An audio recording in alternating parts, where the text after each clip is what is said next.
ಸಂಸಾರ ಸಂಸಾರ ಮೂರು ಹೊತ್ತು ಸಂಸಾರ ಬೈಸೋದು ತಿನ್ನೋದು ಬಿಟ್ರೆ ಇಲ್ಲ ವ್ಯಾಪಾರ ಮದುವೆಯಾದ ಮೇಲೆ ಬಾಳು ದಂಡಾನೇ ಮಡದಿಯಾದ ಮೇಲೆ ಎಲ್ಲ ಗಂಡಾನೇ ಪಟ್ಟಣದ ಹುಚ್ಚು ಹಳ್ಳಿ ಬಿಡಿಸಲ್ಲ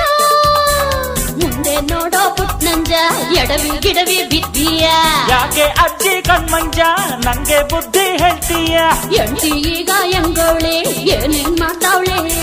ನಂದೇ ದಾರಿ ಕಾಯ್ತಾವಳೆ ಹಬ್ಬದ ಅಡ್ಗೆ ಮಾಡ್ತಾವಳೆ ಹಾಡಿರೋ